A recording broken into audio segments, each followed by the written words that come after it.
magaalada Gaalkacyo xarunta gobolka Mudug ayaa la sheegayaa in sicir barar baahsan oo waayahan ka jiray uu cirka isku sii shareeray wariyaheena magaalada Gaalkacyo Ibrahim Saalax ayaa warbixin arintaasi ku saabsan nooga soo diray magaalada Gaalkacyo.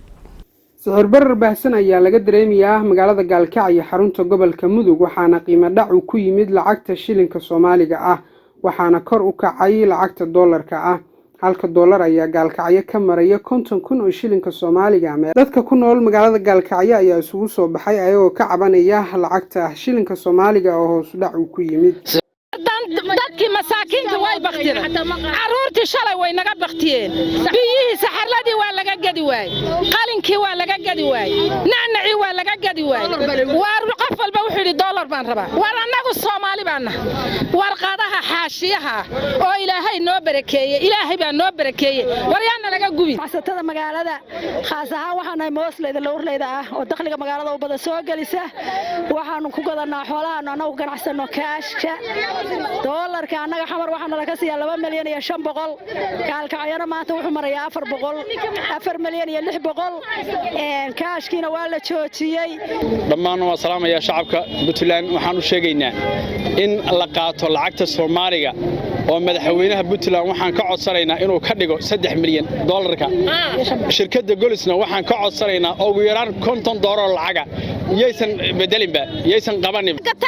Soomaaliga waa la diiday dollar hal qaataa la yiri dadka masaakiinta way baabaayaan anagu kaash baan rabnaa dadku dollar bay raadinayaan anagu ku shinin iyo 2 wax ku badanaa waana la diiday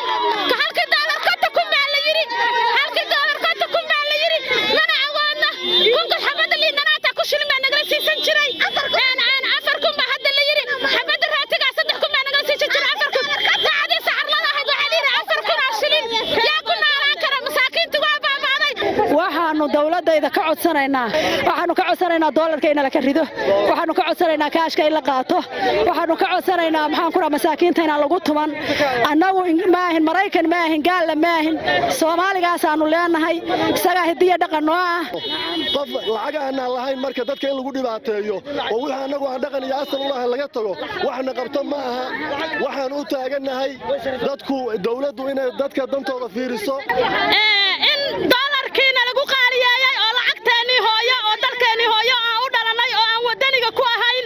noo shaqayni waysay waxaan ka codsanaynaa ummadda Soomaaliyeed oo ganacsatada ah inay hoos u fiiriyaan dadka shicibka ah ee ku nool kunka shilin dadka ku nool kunka shilin iyo 2 xoogsatadii saakay dukaanka aan u dirsanay cusbada waana la soo diiday calaantii waana la soo diiday kunka shilin waxa la yiri ma soconayo Soomaaliga agoon weeye maamulka ayaa ba ilaalinaya ayagina ma qaadanayaan oo Soomaaliga waa la diiday Golisna way kaabtay oo qof kasta oo sahal buuta khadku ka baxay marka waxa la doonayaa laba system kaliya weeye dawladuna waa inay qaadataa Goliskana waa in la xanibaa oo libid loo yeelaa sida 50 100 waxyaalahaas libidka oo la fariis isku soo wada duuba arintani ayaa si gaar ah waxa ay u saameysay dadka danyarta ah ee ku dhaqan magaalada Gaalkacyo xarunta gobolka Mudug. Ibrahim Saalax Abdisalaan Ibrahim Krama Darwish TV Gaalkacyo.